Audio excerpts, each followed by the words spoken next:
यह कहानी एक बादशाह की है जिसकी 7 बेटियां थीं। एक दिन बादशाह बहुत खुश था। उसने अपनी सभी बेटियों को बुलाया। मुस्कुराते हुए कहने लगा, मैं तुम सबसे एक सवाल पूछना चाहता हूं। अगर तुम्हारा जवाब मुझे पसंद आया तो तुम्हें तुम्हारी पसंद का इनाम दिया जाएगा। बेटियां कतार में खड़ी हो गईं। बादशाह ने पहली बेटी से पूछा, बताओ, तुम किसका दिया खाती हो और किसका दिया पहनती हो? बेटी ने जवाब दिया, अब्बा हुजूर, मैं आपका दिया खाती हूं और आपका दिया पहनती हूं। यह सुनकर बादशाह खुश हुआ और बेटी को इनाम दिया। ऐसे ही दूसरी, तीसरी, चौथी, पांचवीं और छठी बेटी ने भी यही जवाब दिया। बादशाह हर जवाब पर खुश होता रहा और उन सबको उनकी पसंद की चीजें देता गया। जब सबसे छोटी बेटी की बारी आई तो बादशाह ने मुस्कुराकर उससे सवाल किया, बताओ, तुम किसका दिया खाती हो और किसका दिया पहनती हो? छोटी शहजादी ने मासूमियत से मुस्कुराकर जवाब दिया, अब्बा हुजूर, मैं अल्लाह का दिया खाती हूँ और अल्लाह का दिया पहनती हूँ। जो कुछ भी मेरे पास है वह मेरे रब की अता है। यह सुनकर दरबार में खामोशी छा गई। बादशाह के चेहरे पर हैरत और गुस्से के मिले जुले जज्बात नुमायां हुए। वह हैरान था कि उसकी बेटी ने ऐसा जवाब कैसे दिया। गुस्से से कांपते हुए उसने कहा, यह क्या गुस्ताखी है? तुमने मेरी नाशुक्री की है। शहजादी ने अदब से जवाब दिया, अब्बा हुजूर, यह गुस्ताखी नहीं बल्कि हकीकत है। हर नेमत का असल मालिक अल्लाह ताला है। बादशाह गुस्से से दहाड़ा, तुम्हें इस गुस्ताखी की सजा मिलेगी। सिपाहियों, इसे फौरन फांसी के लिए ले जाओ। दरबार में सब सहम गए, लेकिन छोटी शहजादी बिल्कुल पुरसुकून खड़ी रही। उसके चेहरे पर खौफ का कोई निशान नहीं था, बल्कि एक अजीब सा इत्मीनान झलक रहा था। इसी दरमियान वजीर आगे बढ़ा और बादशाह से कहा, बादशाह सलामत, अगर इजाजत हो तो कुछ अर्ज करूं। बादशाह ने गुस्से से कहा, बोलो, लेकिन जल्दी करो। वजीर ने नरमी से कहा, यह आपकी अपनी बेटी है। अगरचे उसके अल्फाज आपको नागवार गुजरे हैं, लेकिन यह उसके ईमान और समझ का इजहार है। बेहतर होगा कि उसे जंगल में छोड़ दिया जाए। वहां यह अपने रब पर तवक्कुल करके अपनी बात को साबित करेगी और आपको भी उसकी हकीकत मालूम हो जाएगी। बादशाह ने कुछ देर सोचा और सिपाहियों को हुक्म दिया, इसे जंगल में छोड़ आओ। मैं देखना चाहता हूं कि यह मेरे बगैर कैसे जिंदा रहती है और अल्लाह का दिया हुआ खाती है। सिपाही शहजादी को ले जाने लगे, लेकिन वह अब भी पुरसुकून थी। उसके चेहरे पर खौफ के बजाय इत्मीनान था, जैसे वह जानती हो कि यह इम्तिहान भी अल्लाह की तरफ से एक रहमत है। दरबार में मौजूद लोग हैरत से देख रहे थे कि यह छोटी सी लड़की किस कदर मजबूत ईमान और हौसले की मालिक है। शहजादी से तमाम जेवरात और कपड़े लेकर उसे जंगल में अकेला छोड़ दिया गया, लेकिन उसके चेहरे पर कोई मायूसी नहीं थी। वह अल्लाह पर मुकम्मल भरोसा रखती थी और जानती थी कि जो कुछ उसके नसीब में लिखा है वह उसे जरूर मिलेगा। रात के करीब शहजादी ने जंगल में लकड़ियां जमा करना शुरू किया ताकि आग जलाई जा सके। लकड़ियां इकट्ठा करते हुए उसकी नजर एक झोंपड़ी पर पड़ी, जिसके बाहर एक बकरी बंधी हुई थी और अंदर से किसी के खांसने की आवाज आ रही थी। शहजादी ने झोंपड़ी के अंदर झांका तो देखा कि एक बीमार बुजुर्ग चारपाई पर लेटा हुआ है और कमजोर आवाज में पानी पानी पुकार रहा है। शहजादी फौरन मटके से पानी निकालकर उनके करीब गई और उन्हें पानी पिलाया। फिर झोंपड़ी की सफाई की और बुजुर्ग का हाल दरियाफ्त किया। बुजुर्ग ने कमजोरी से पूछा, बेटी, तुम कौन हो और इस जंगल में अकेली क्या कर रही हो? शहजादी ने अपना पूरा हाल सादगी से बयान किया। बुजुर्ग ने कहा, बेटी, सुबह मैं शहर के काम से जा रहा हूं और 7 या 8 दिन के बाद वापस आऊंगा। तुम यहीं झोंपड़ी में रहो। खाने पीने का सामान मौजूद है, नदी करीब है और बकरी का दूध भी निकाल सकती हो। बुजुर्ग यह कहकर चले गए। रात को शहजादी बकरी का दूध निकालती, आधा दूध अपने लिए रखती और बाकी दूध एक बर्तन में डालकर झोंपड़ी के बाहर रख देती। उसका ख्याल होता कि अगर कोई जानवर या परिंदा भूखा प्यासा होगा तो वह दूध पी लेगा। यह अमल उसे सुकून देता और वह इत्मीनान से सो जाती।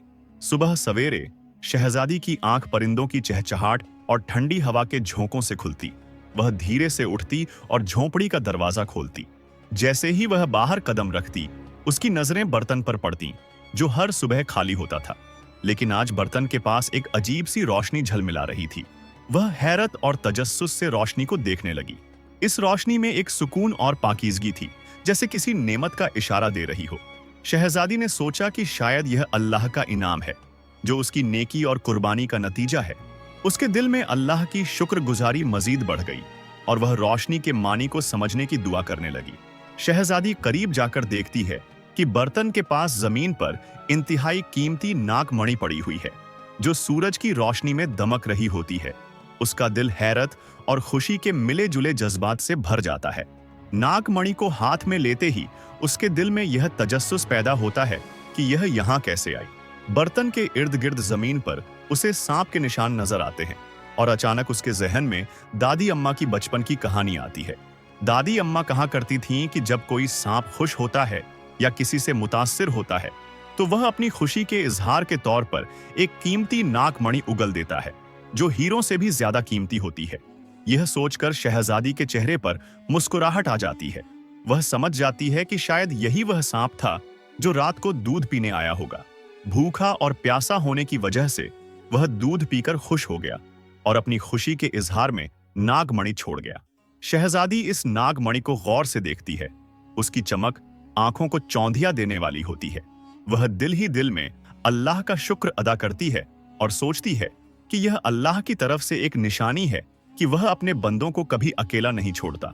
यह वाकया शहजादी के दिल में अल्लाह की रहमत पर यकीन और सब्र के अज्र का एहसास मजीद बढ़ा देता है।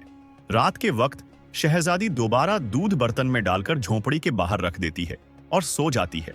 सुबह जब वह उठती है तो देखती है कि बर्तन खाली है और उसके पास एक नई नागमणि पड़ी हुई है। शहजादी हर रोज यही अमल दोहराती है और 7 दिनों तक हर सुबह उसे बर्तन के पास एक नई कीमती नागमणि मिलती है। 7वें दिन वह बुजुर्ग काम से वापस आते हैं। शहजादी उनके लिए खाना तैयार करती है और सारा वाकया उन्हें सुनाती है। वह बुजुर्ग हैरत और खुशी के साथ यह सब सुनते हैं। शहजादी उनके सामने 3 नागमणि रखती है और कहती है, आप शहर जाएं, इन नागमणियों को बेचकर जरूरत का राशन ले आएं और महल बनाने का इंतजाम करें। बुजुर्ग ने शहजादी की बात सुनकर दुआ देते हुए कहा, बेटी, तुम्हारा सब्र और अल्लाह पर यकीन ही तुम्हारी सबसे बड़ी ताकत है। यह नागमणि तुम्हारे नेक इरादों और रहमदिली का नतीजा है। शहजादी की यह नेकी और तवक्कुल एक मिसाल बन गई। उसने यह सीख लिया कि अगर नीयत साफ हो और दिल में रहम हो तो अल्लाह ऐसे रास्ते बनाता है जो इंसान के गुमान से भी बाहर होते हैं। बाकी 4 नागमणियां शहजादी अपने गले में एक माला की शक्ल में पहन लेती है। कुछ ही दिनों में जंगल में एक शानदार महल तैयार हो जाता है, जिसमें हर किस्म की सहूलियत और दुनिया की तमाम नेमतें मौजूद होती हैं। शहजादी एक लकड़ी की फैक्ट्री भी कायम करती है, जहां गरीब मजदूर काम करके अपनी रोजी रोटी कमाते हैं। यह जंगल का इलाका आहिस्ता आहिस्ता एक शहर की शक्ल इख्तियार कर लेता है और दूर दूर तक उसकी शोहरत फैल जाती है। शहजादी के वालिद बादशाह तक यह बात पहुंच जाती है। बादशाह सोचता है, देखो तो सही, ये कौन सी शहजादी है जिसने इतने कम वक्त में यह सब कुछ कर लिया।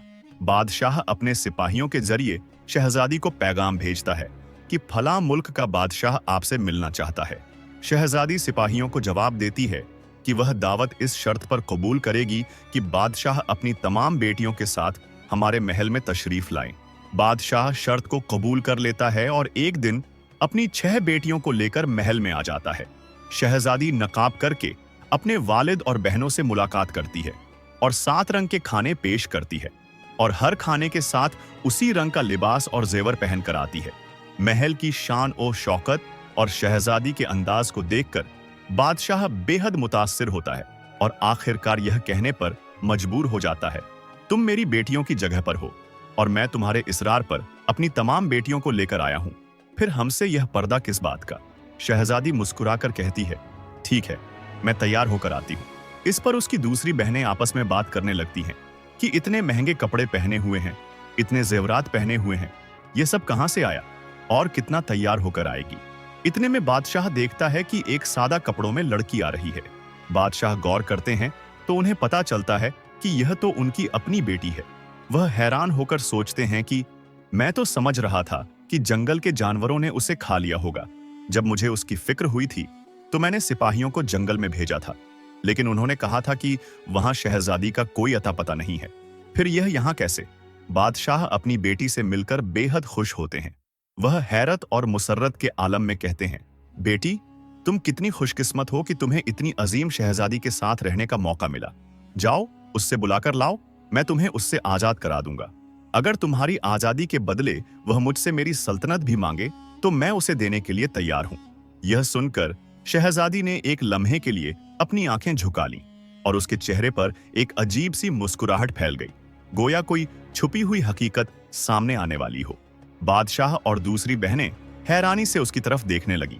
शहजादी ने सर उठाया और नरमी से कहा, अब्बा हुजूर, वह शहजादी कहीं दूर से नहीं बुलानी पड़ेगी। बादशाह ने उलझन से पूछा, क्यों, क्या वह करीब ही है? शहजादी ने मुस्कुराते हुए नकाब हटाया और कहा, क्योंकि वह शहजादी मैं खुद हूं। यह सुनकर बादशाह के आगे हैरत से फैल गई और दरबार में एक सनसनी सी दौड़ गई। हर कोई दंग रह गया। बादशाह ने कदम बढ़ाए और हैरत के साथ बोले, ये कैसे मुमकिन है? तुम तो जंगल में अकेली थी। ये महल, ये शान और शौकत, ये सब कुछ तुमने कैसे हासिल कर लिया? शहजादी ने पूरे एतमाद लहजे में कहा, याद है, मैंने कहा था कि मैं अल्लाह का दिया हुआ खाती हूं और अपनी किस्मत का पहनती हूं। ये सब अल्लाह की इनायत है। आपने मुझे इम्तिहान में डाला, लेकिन मेरे रब ने मुझे कामयाबी से नवाजा। ये महल, ये दौलत, ये सब मेरे रब का इनाम है। बादशाह ने गहरी सांस ली। उनकी आंखों में शर्मिंदगी और फख्र के मिले जुले जज्बात थे। वह बोले, बेटी, तुमने आज मुझे एक सबक सिखाया है।